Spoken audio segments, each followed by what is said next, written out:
DETV News is sponsored by Newcastle County Government.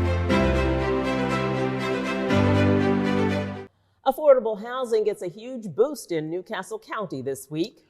Plus, Dover International Speedway is offering people a chance to drive laps on the famed Monster Mile. And change is coming to the Delaware Department of Education. Those stories, along with weather and sports, are coming up.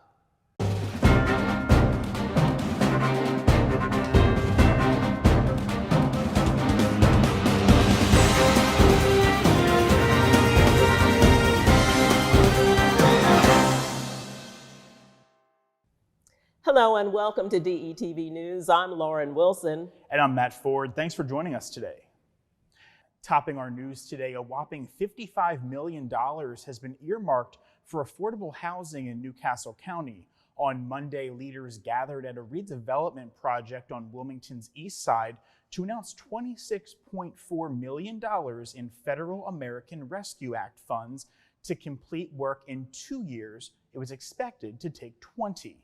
The project, called Imani, will contain 600 units of mixed-income housing along with education, healthcare, and social services. Reach Riverside broke ground on the project about 2 years ago and received $13 million in Governor Carney's latest budget. Logan Herring, the CEO of Reach Riverside, says this latest infusion of federal dollars will help speed up the turnaround of a long-neglected neighborhood. A mom of 2 girls who lives in Riverside says she sees new housing as a new start for her family. It's going to be great, especially with the kids running around. I don't want them breathing in whatever's in between them walls now. It's going to mean a lot for me and my girls. In more news on the housing front, Newcastle County and federal officials announced $30 million in federal funds will go towards affordable housing throughout Newcastle County, in particular unincorporated areas of the county. Too often folks see affordable housing as a unique problem for the poor and the homeless, when quite frankly there are multitudes of working class people in Newcastle County and beyond just need a little bit of help to be able to move into a home. County Executive Matt Meyer says the lack of affordable housing was the #1 issue people mentioned on a website set up to solicit ideas from county residents on how pandemic funding should be spent. The county funded projects in line for the money have not yet been identified. Also today, Governor Carney announced Dr. Susan Bunting is leaving the helm at the Delaware Department of Education. The state's top educator will step down in December. Bunting served in public schools for nearly 5 decades. She was confirmed as Secretary of Education in 2017. She spent 40 years in the Indian River School District, starting as a teacher before climbing the ranks to superintendent until she joined DOE. She hasn't announced her next steps, but indications are she intends to remain involved in training educators and development. Her successor has not yet been named. Pharmaceutical giant AstraZeneca will pay more than $500,000 in back pay and interest after a routine federal audit uncovered alleged race and gender-based pay discrimination. The drug company owes 318 employees back pay and interest. A routine compliance check by the U.S. Department of Labor found female and Hispanic workers were paid a lower rate than others in similar positions. As a federal contractor, AstraZeneca must follow all regulations, including those governing fair pay. The company entered a contract recently for COVID vaccine development worth $1.2 billion. A quick update on Restore the Corridor. Those driving on I-95 may have noticed exit 7A is closed, and DelDOT says the Delaware Avenue exit will remain closed until November 21st, pending good weather. While under construction, exit 7B, the southbound ramp, will remain open to serve as a detour. Detour signage will be posted for motorists traveling to 11th Street and Delaware Avenue South. For additional information and to sign up for email and text mail alerts, go to restorethecorridor.com. Newark police say a 45-year-old man was charged with entering a woman's house through an unlocked door and physically assaulting her while robbing the home.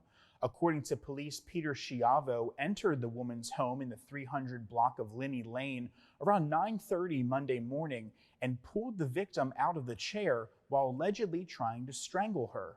The woman reportedly followed Schiavo as he ran to his car with her belongings and dragged the woman a short distance before she let go of the car. Schiavo was later found, arrested, and charged with half a dozen offenses. The victim is said to be shaken but uninjured. And terrifying moments over the weekend for a North Wilmington woman. At around 10:30 Saturday night, police were called to the 400 block of Brentwood Drive in the community of Carcroft Crest. A 48-year-old woman told investigators she was home alone when she saw someone standing inside a doorway of her home. She told police she ran out of the house to her neighbors to call for help. Officers went through the home and didn't see anyone, but did discover the suspect likely found his way into the house through an open first-floor window. The investigation is active, and if you have any information regarding the incident, you are urged to contact Newcastle County Police at the number on your screen.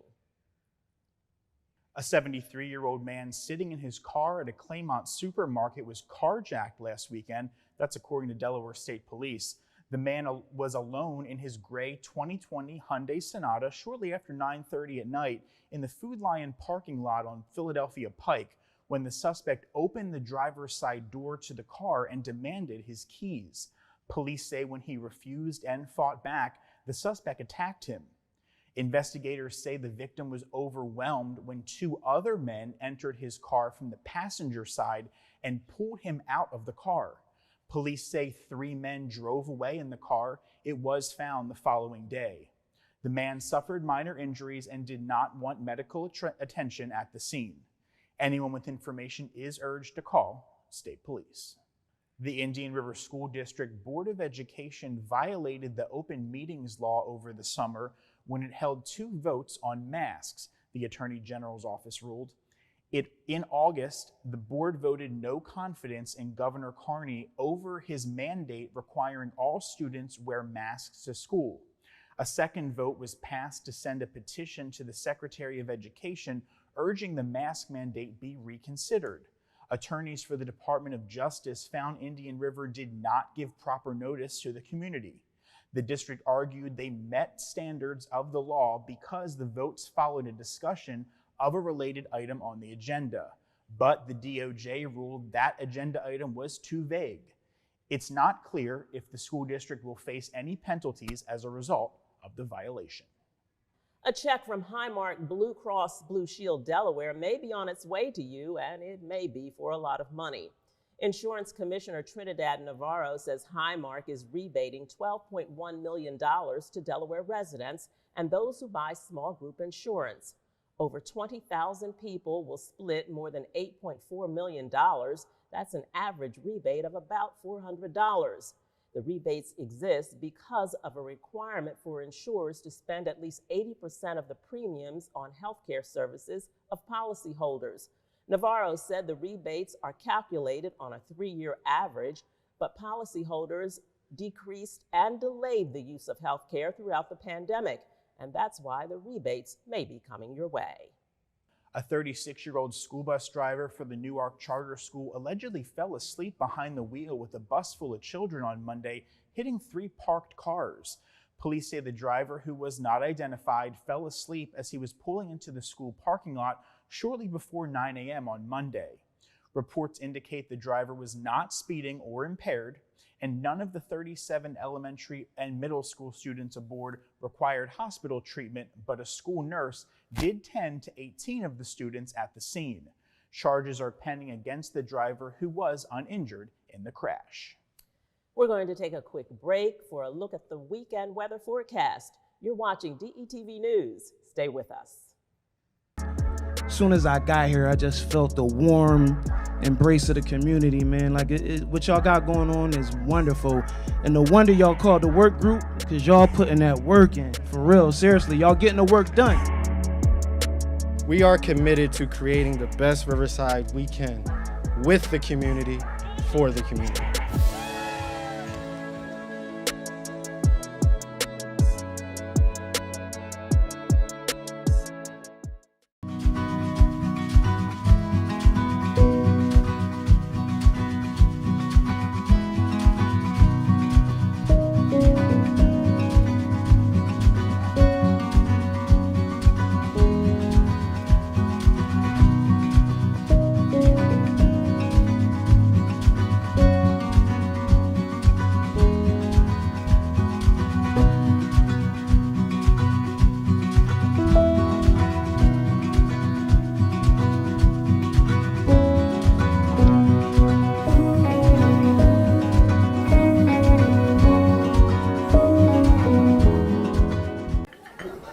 Government doesn't make a move without an agenda, some type of plan. The problem is we haven't been on the agenda. Sometimes we're overlooked. Sometimes our interests aren't the interest of those in power. I'm your host, Kerwin Gaines, on DETV's new show, The Agenda. We're going to do our best to ensure that you, Delawareans, are knowledgeable about what's going on in the Assembly. Federal government, local government, it doesn't matter. We're going to do our best to ensure that folks that make the agenda on a daily basis have to answer for it. Let them explain what they're doing. If it affects you, it's on the agenda.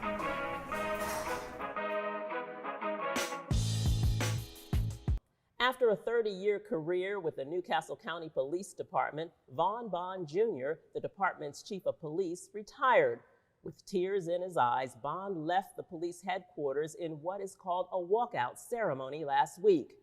Friends, family, fellow officers, and first responders said goodbye with cheers and applause as Bond walked out of the building. But it's likely not to be his final time. The former top cop will now become the Director of Public Safety for the county. Bond rose through the ranks to become the first African-American police chief for Newcastle County.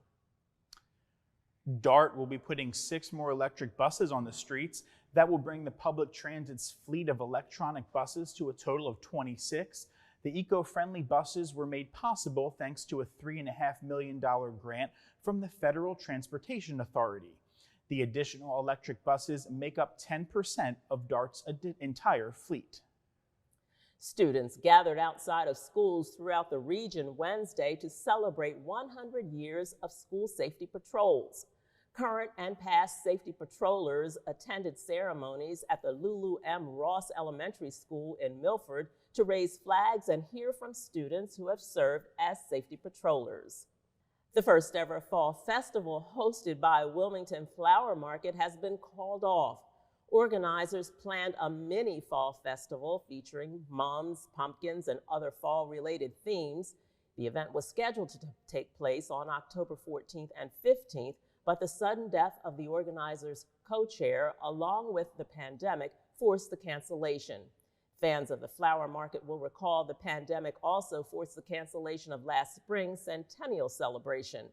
Organizers say they'll now focus on this upcoming spring for the 100th celebration. It's scheduled to take place on May 5th through the 7th at Rockford Park. Proceeds benefit children's charities in Delaware. It was a good day to go down on the farm for 8th grade students in the Colonial School District. After taking a year off due to the pandemic, students were back at Penn Farm in Newcastle, the only student-run farm in the state. The kids got a chance to do ag-related activities like planting garlic and learning more about life on the farm. Teacher Karen Ferrucci was glad to see the students back at Penn Farm, saying for many of the suburban kids, it was a first-time opportunity.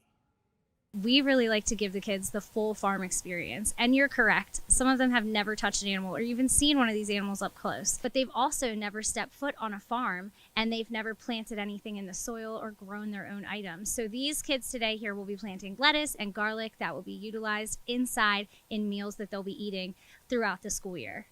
The Delaware Healthcare Association launched its Thank a Nurse campaign, which will run all month. Many hospitals, healthcare facilities, and organizations across the state are taking part in the initiative. The Delaware Healthcare Association says the motive for the campaign is a response to the long hours and hard work nurses have put in over the course of the pandemic. Stay with us for your latest local sports scores. They're coming up next after the break. Auto accident, medical negligence, work injury. Contact Team Tice, your Delaware personal injury lawyers. Leroy Tice in Wilmington, Delaware, serving and supporting the people of Delaware. Call 302-489-2400. That's 302-489-2400. Online at teamtice.com.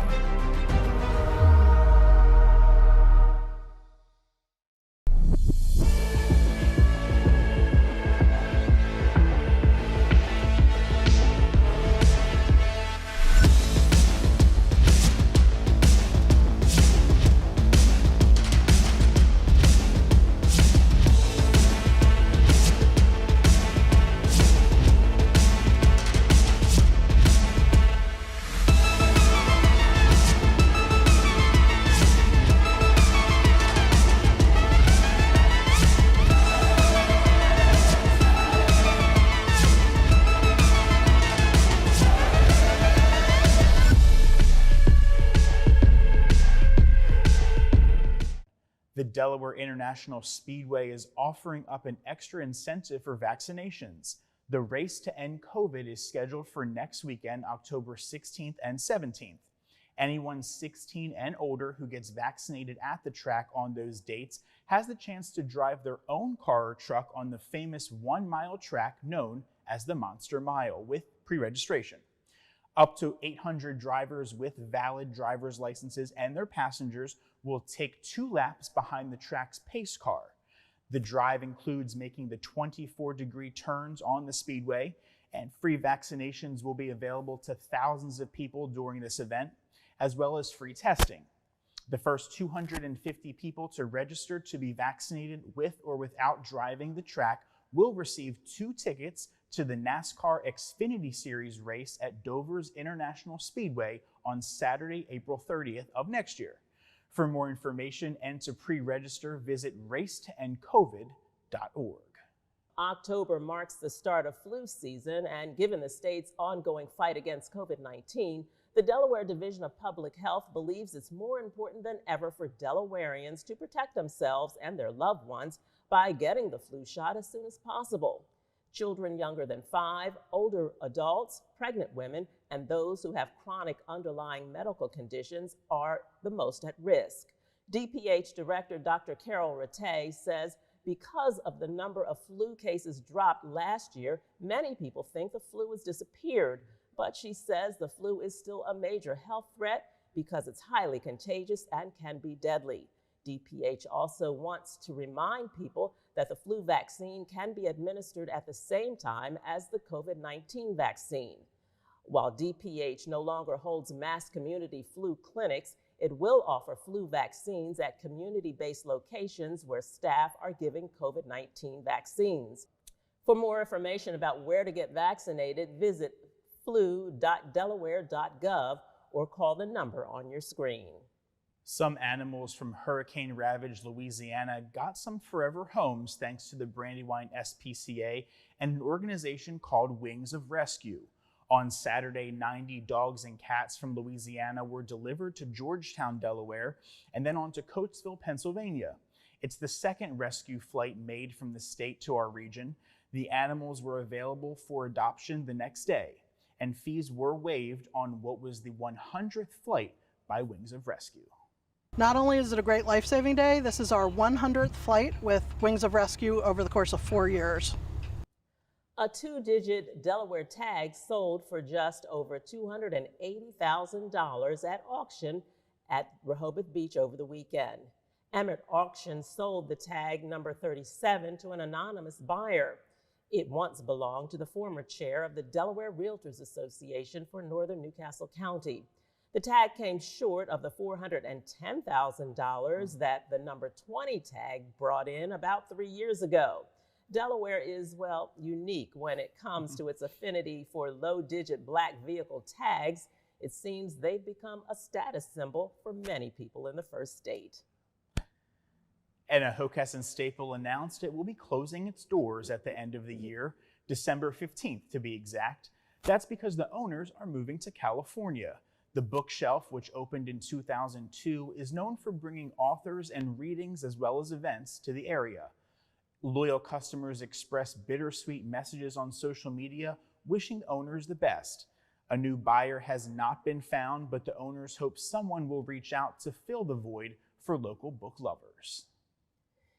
And it was another successful year as Wilmington hosted HBCU Week, when representatives from historically black colleges and universities come to town to recruit students, giving many partial or full scholarships for schools. The kids are super excited that Delaware State University is here to service them and provide them an opportunity. They're excited, as you can see, how long the line is. So we had to have 2 tables with 4 reps to service all the students who were here. Hundreds turned out at Frawley Stadium for the culminating event, and it was a popular one. The Battle of the Bands. Marching bands from Delaware State University, North Carolina Central University, and Winston-Salem State University strutted their stuff on the field.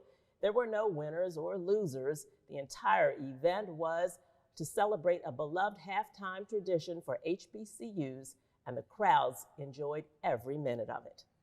A popular photographer will sell a pair of pictures near and dear to his heart. Artist Andre Wright Jr. will sell 20 or more of his photos, with 2 featuring his mom. The sale will take place at the MKT Gallery in Wilmington.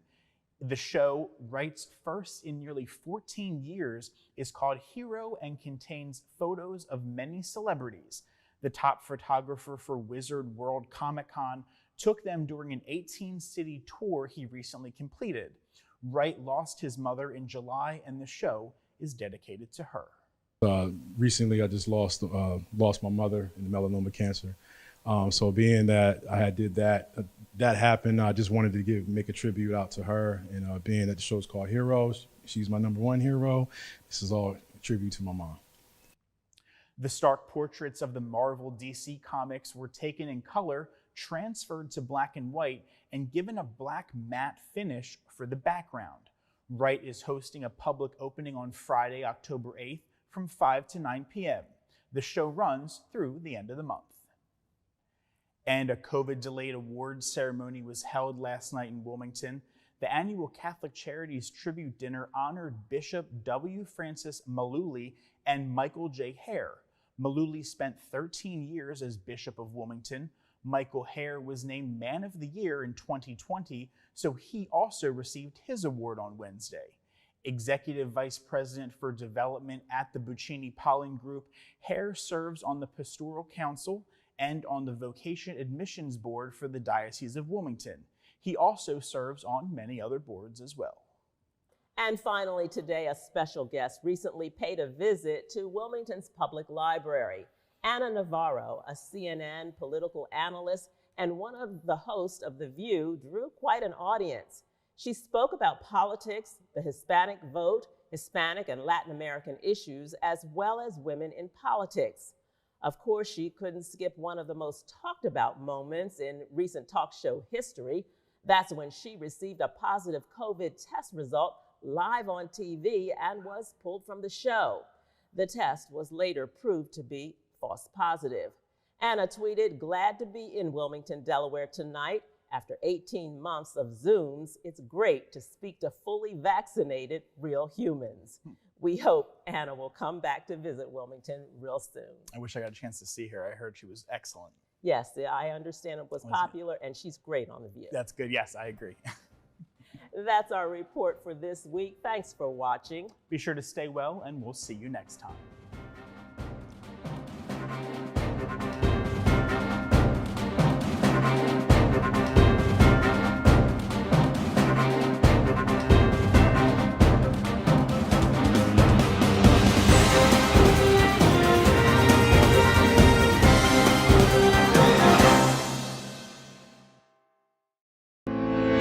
DETV News is sponsored by Newcastle County Government.